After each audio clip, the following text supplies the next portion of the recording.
Assalamualaikum warahmatullahi wabarakatuh. Anak-anak, masih bersama Bu Deni.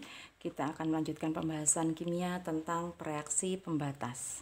Apa itu reaksi pembatas? Reaksi pembatas yaitu reaksi di mana dalam keadaan reaksi atau ketika dimasukkan dalam suatu persamaan reaksi, perhitungannya dia yang habis lebih dulu.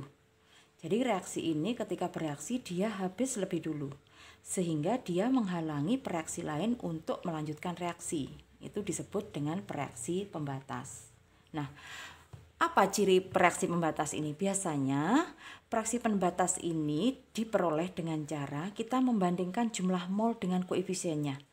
Jadi reaksi pembatas itu adalah reaksi di mana jumlah mol dibagi koefisiennya itu dia lebih kecil.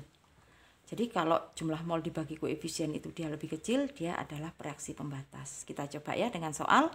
Di sini soalnya, 3 mol CH4 bereaksi dengan 4 mol gas oksigen. Persamaannya CH4, O2, CO2 menjadi CO2 dan H2O. Tentukan reaksi pembatasnya dan jumlah mol zat di akhir reaksi. Nah, kita tulis dulu. Kita tulis lagi persamaan reaksinya. CH4 reaksi dengan O2 menjadi CO2 dan H2O. Jangan lupa setiap kali perhitungan kimia yang menggunakan persamaan reaksi, pastikan reaksi ini sudah setara. Bagaimana kalian mengetahui reaksi ini setara? Jika di dalam reaksi atau di dalam soal itu sudah muncul koefisien, salah satu saja ada koefisiennya, itu artinya soal oleh pembuat soal sudah disetarakan.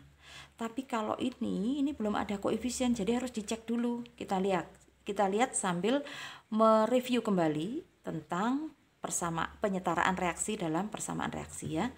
C-nya di sini ada 1, di sini 1. Nah, hanya di sini ada 2 tempat, jadi H dihitung dulu, sedangkan O itu ada 3 tempat, jadi O-nya belakangan. Hanya dulu. Hanya ada 4, di sini hanya ada 2. Supaya sama dikalikan 2. Nah, ini baru muncul koefisien. Ingat 2 ini miliknya H dan O. Jadi di sini O-nya ada 2. Nah, sekarang kita lihat O-nya. O-nya di sini 2. Ruas kiri O-nya 2. Ruas kanan O-nya ada 2 tempat. Di sini 2, di sini 2. Ingat, ini ada 2 karena koefisiennya 2. Jadi di sini 2 ditambah 2. Jadi ada 4. Supaya sama ini dikalikan 2. Nah, perbandingannya 1, 2, 1, 2. Nah, ini bisa kita anggap mula-mula. Mula-mula itu keadaan awal. Keadaan awal itu CH4-nya ada 3 mol. Jadi di sini 3 mol. Jadi yang masuk ke dalam persamaan reaksi itu adalah dalam satuan mol. Bagaimana kalau soalnya ini masih massa, masih volume, harus dirubah dulu jadi mol. Ingat pada konsep mol. Jadi dirubah dulu dalam mol, kalau sudah mol baru boleh masuk ke dalam persamaan reaksi ini. Dalam perhitungan dalam persamaan reaksi. Hanya boleh dilakukan dalam satuan mol. Atau boleh volume. Dengan catatan kalau volume semuanya harus gas. Jadi pakai hukum Gay-Lussac. Ya. Ini CH4 mula-mula 3. Sedangkan oksigen itu berarti ini dia adalah 4. Nah, ingat bahwa untuk menentukan reaksi pembatas itu yang perbandingan mol dan koefisiennya itu lebih kecil. Kita lihat, ini molnya 3, koefisien 1. 3 dibagi 1, hasilnya 3. Ini 4 dibagi 2, hasilnya 2. Jadi ini 3, ini 2 hasilnya. Berarti yang reaksi pembatas itu yang ini. Yang hasil pembagiannya lebih kecil.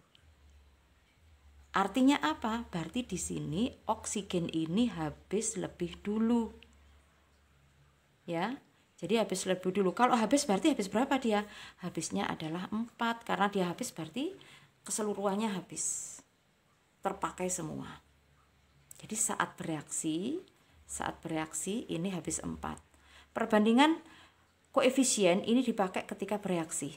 Ini ketika bereaksi kita menggunakan perbandingan koefisien. Seperti rumus kalau kita buat masakan atau kue itu. Perbandingannya ini 1 banding 2. 1 banding 2.